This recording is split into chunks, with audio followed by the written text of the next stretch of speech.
What's up, everyone? Thank you for tuning back into At Home Dude. We are back here with another episode. Today we're just gonna chit chat a little bit about what really drove me crazy, had me up at night when we went to California. It really had me stressed out, and I'm actually surprised about that, how stressed out I was about it. But stay tuned to see what it was, and I'll be right back after this.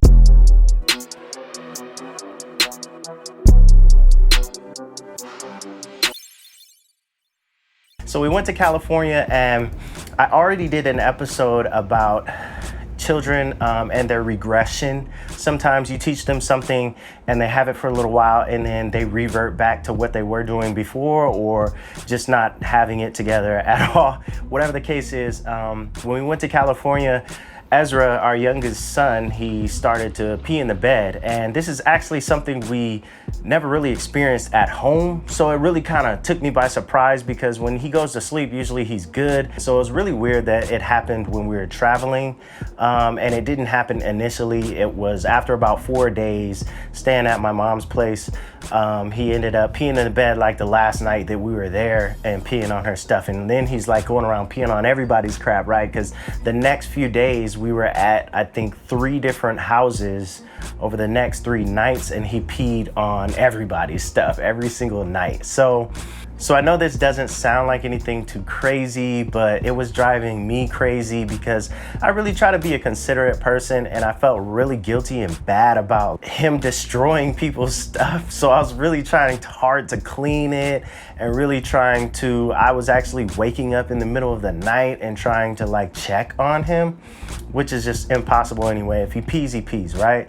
But it just really bothered me, and that ended up affecting our trip a little bit, because we're driving all throughout California, and now during the day I'm more sleepy and cranky, he's more sleepy and cranky, because there was a situation where he peed on G Mama's couch at like 4 in the morning. So I got him up, washed him off, showered him, put him back to sleep, and then cleaned off the couch and everything. And now I was up a lot of the night or whatever, and then during the day my wife had to drive more because I'm tired and blah blah blah. So it definitely threw off the chemistry of our family dynamic, and you just want to be aware of these things going on, because sometimes with us adults we actually start arguing more or whatever the case is, and the underlying actual issue is our kids, which is a lot of the time. I'm not gonna lie, it is.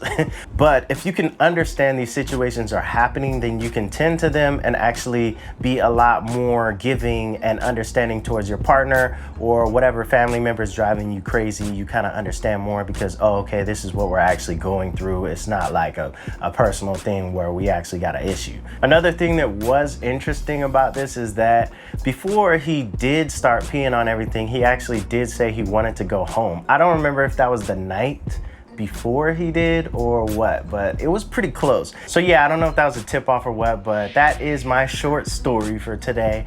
The reason that I'm telling you and sharing this with you is because I believe that sharing with each other will really give a more realistic context to what all of us are going through, and we'll start to understand each other a lot more, and we'll also start to understand that the problems we have, a lot of other people have. And so it really kind of helps everyone as a community to understand, hey, there's other people dealing with these issues out here too, similar issues or whatever the case is. So just so you guys have a heads up, if you ever travel anywhere and you have younger kids, just understand that they might experience some kind of, I don't know if you would call it trauma, but a regression in a certain area, and you might have to deal with that. So keep that in mind. Thank you for tuning in. Just a short talk for today. I hope all of y'all are doing cool. We're doing cool. So I'll catch y'all later. Bada bing, bada boom.